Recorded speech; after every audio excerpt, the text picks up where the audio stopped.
Hi, I'm Laurie Collins from the Ipswich Public Library. I'm going to read you Chapter 49 of Wishtree by Catherine Applegate.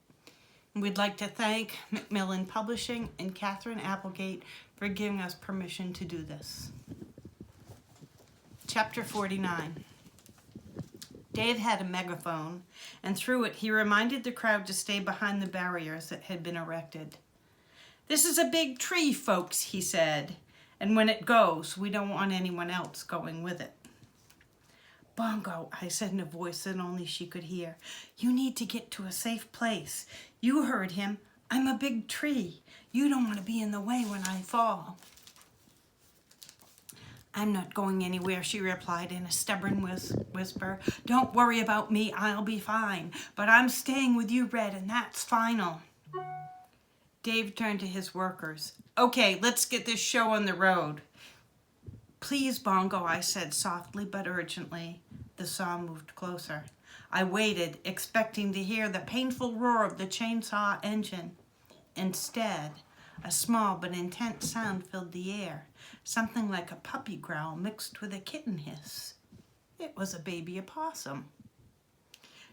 Darting through the huge crowd, across the muddy lawn, past Dave and his crew, around the massive saw, beneath the stump grinder, and finally, triumphantly, up my trunk was none other than Flashlight.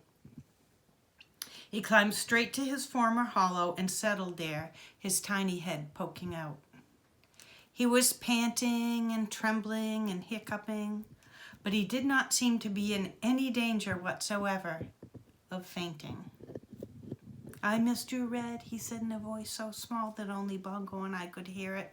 "Hold off on the saw," Dave yelled. "Some dang animal just ran up the trunk."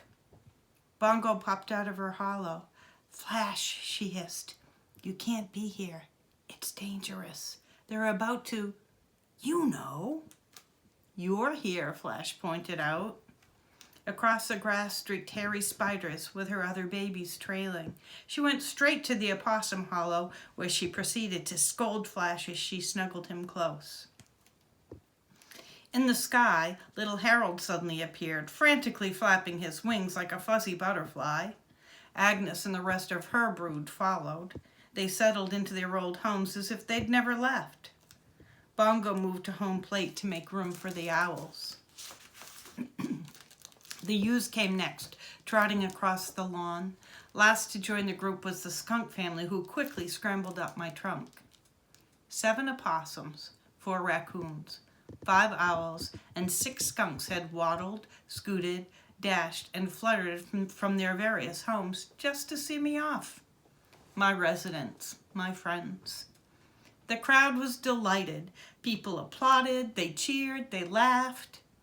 Francesca, straining to get a look, accidentally let go of the kitten's leashes, allowing Lewis and Clark to escape. They ran straight to me, clambering up my trunk to join the gang. It wasn't all perfection. The babies and parents were grumbling, but softly enough that none of the humans could hear. "Ouch," muttered Hot Buttered Popcorn. "Your tail is in my mouth," cried one of the ewes. "You smell like skunk," someone complained. "I am a skunk," came the reply. "Mom," asked Harold, "should I be afraid of a cat?" "As a rule, yes," said Agnes, "but this is a special circumstance." It took some effort, but eventually the entire group settled in together above the highest wishes. They gazed down calmly at the fascinated crowd below. One of the tree cutters took off his helmet and scratched his head. "This just don't happen," he said to Dave. "Those animals ought to be eating each other." "It's some kind of crazy miracle," said another worker. He pulled out his smartphone. "This is going on Facebook." Lots of other people seemed to have the same idea.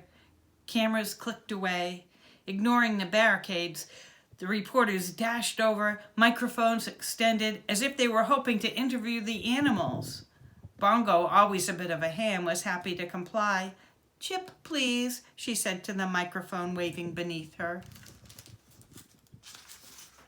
And here they all are.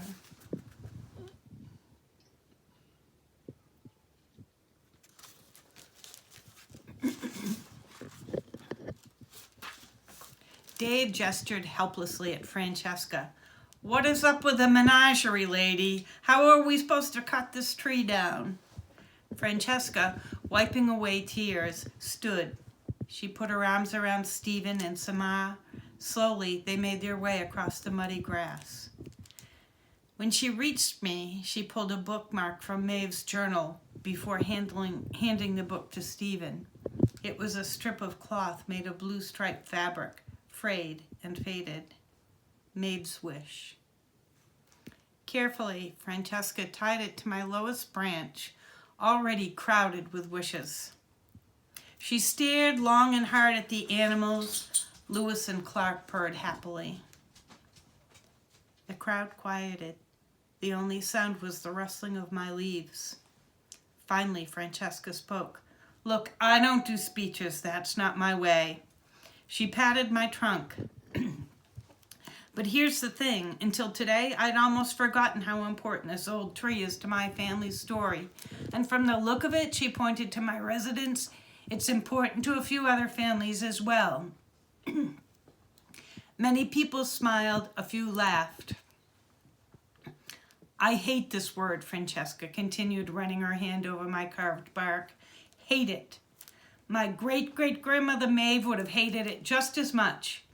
Here in this neighborhood, we're better than this. She looked over at Samara's parents. We don't threaten people here. We welcome them. Francesca reached for Samara's hand. This tree is staying put, and I hope your family will too.